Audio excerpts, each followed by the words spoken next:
अस्सलामुअलैकुम, आप देख रहे हैं PA न्यूज़ HD और मैं हूं आपके होस्ट सादिया बतूल।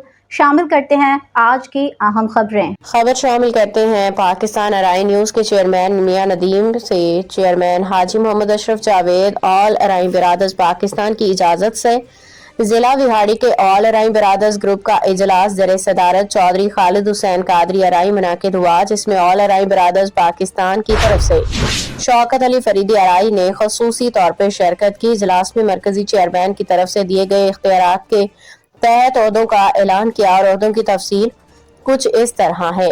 Chaudhary Khalid Hussain Qadri chairman, Chaudhary Atiqur Rahman vice chairman, Alhaj Saeed Ahmed Ijaz सदर, मियां नदीम अराई नायब सदर, Chaudhary Mohammad Atiq advocate general secretary, Mian Shahid Iqbal अराई सेक्रेटरी नशर अशात। और इजलास में शामिल तमाम अराई बरादर्स ने शौकत अली फरीदी अराई को सरप्रस्त आला तस्लीम किया। तमाम ओहदेदारान ने अपने ओहदों को बखुशी कबूल करते हुए अपना अपना काम शुरू कर दिया है। साहिवाल में रिजवान नसीर जताला को चेयरमैन मुकर्रर किया गया है। कसूर और ननकाना साहिब में भी ग्रुप फाल कर दिए गए हैं। ताम ओहदों पे अनकरीब तकर्रुर कर दिया जाएगा।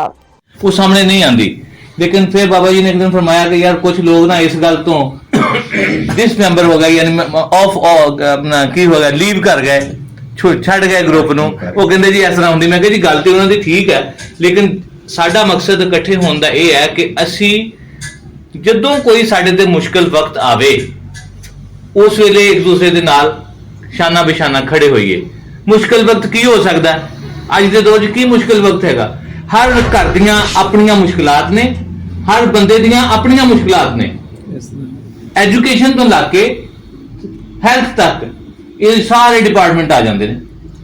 ਕਿਸੇ ਦੇ ਬੱਚੇ ਨੂੰ ਕਿਤੇ ਦਾਖਲ ਕਰਾਉਣਾ ਸਿਫਾਰਿਸ਼ ਚਾਹੀਦੀ ਹੈ, ਨਾਗਰਾ ਦਾ ਸਰਟੀਫਿਕੇਟ ਬਣਾਉਣਾ ਸਿਫਾਰਿਸ਼ ਚਾਹੀਦੀ ਹੈ, THQ ਹਸਪਤਾਲ ਦਾਖਲ ਹੋਣਾ ਸਿਫਾਰਿਸ਼ ਚਾਹੀਦੀ ਹੈ, ਬੈੱਡ ਕੋਈ ਨਹੀਂ। ਹਰ ਜਗ੍ਹਾ ਦੇ ਉੱਤੇ ਤੁਹਾਨੂੰ ਚਾਹੀਦਾ ਹੈ ਕਿ ਤੁਹਾਡਾ ਕੋਈ ਰੈਫਰੈਂਸ ਹੋਵੇ। ਸਾਡਾ ਇਕੱਠੇ ਹੋਣ ਦਾ ਮਕਸਦ ਇਹ ਹੈ ਕਿ ਕੌਣ ਬੰਦਾ ਕਿਸ ਪੋਜੀਸ਼ਨ 'ਚ ਹੈ। ਸਾਡੇ ਤਾਲੁਕ ਇਸ ਗਰੁੱਪ ਤੋਂ ਹਟ ਕੇ ਮੁਖਤਲਿਫ ਜਗ੍ਹਾ ਤੇ ਹੋਰ ਵੀ ਹੈ ਨੇ, ਜਿਵੇਂ ਜੋ ਸਾਹਿਬ ਨੇ ਮਾਸ਼ਾਅੱਲਾ ਬੜਾ ਸੋਸ਼ਲ ਵਰਕ ਇਹਨਾਂ ਦਾ, ਫਿਰ ਖਾਲਿਦ ਸਾਹਿਬ ਦਾ ਹੈ, ਸਾਰੇ ਦੋਸਤਾਂ ਦਾ ਹੈ। ਲੇਕਿਨ ਅਸੀਂ ਉਹ ਸਾਰੇ ਗਰੁੱਪ ਨੂੰ ਆਪਣੇ ਇਸ ਗਰੁੱਪ ਦੇ ਵਿੱਚ ਐਡ ਨਹੀਂ ਕਰ ਸਕਦੇ, ਉਹ ਸਾਡੇ ਨਾਲ ਸ਼ਾਮਿਲ ਨਹੀਂ ਹੋ ਸਕਦੇ। ਸਾਡਾ ਅਗਰ ਕੋਈ ਕਿਸੇ ਨਾਲ ਲਿੰਕ ਹੈ ਤੇ ਉਹਦੇ ਕੋਲ ਅਸੀਂ ਕੀ ਕੰਮ ਲੈਣਾ? ਇੱਕ ਤੇ ਆਪਣੀ ਜ਼ਾਤ ਦਾ ਕੰਮ ਤੇ ਖੁਦਾ ਨਾ ਖਾਸਤਾ ਕੋਈ ਐਡੀ ਜ਼ਰੂਰਤ ਪੈ ਜਾਵੇ ਕਿਸੇ ਨੂੰ, ਲੇਕਿਨ ਕੁਝ ਦੋਸਤਾਂ ਦੇ ਐਸੇ ਮਾਮਲਾਤ ਨੇ, ਕੋਈ ਬੰਦਾ ਹਸਪੀਟਲ ਚਲਾ ਗਿਆ, ਉੱਥੇ ਬੈੱਡ ਨਹੀਂ ਮਿਲਦਾ, ਗਰੁੱਪ ਵਿੱਚ ਐਡ ਕਰੋ। ਜਿਸ ਬੰਦੇ ਦਾ ਸਾਨੂੰ ਪਤਾ ਹੋਣਾ ਚਾਹੀਦਾ ਗਰੁੱਪ ਦੇ ਮੈਂਬਰਾਂ ਨੂੰ ਕਿ ਫਲਾਂ ਬੰਦੇ ਦਾ ਜਿਹੜਾ ਨਾ ਇਹ ਰੈਫਰੈਂਸ ਹਸਪੀਟਲ 'ਚ ਹੈਗਾ, फलां बंदे दा रेफरेंस जेड़ा एजुकेशन च हैगा। न्यूज़ स्टूडियो से अब तक के लिए इतना ही। मजीद खबरों और अपडेट्स के लिए देखते रहिए PA न्यूज़ HD।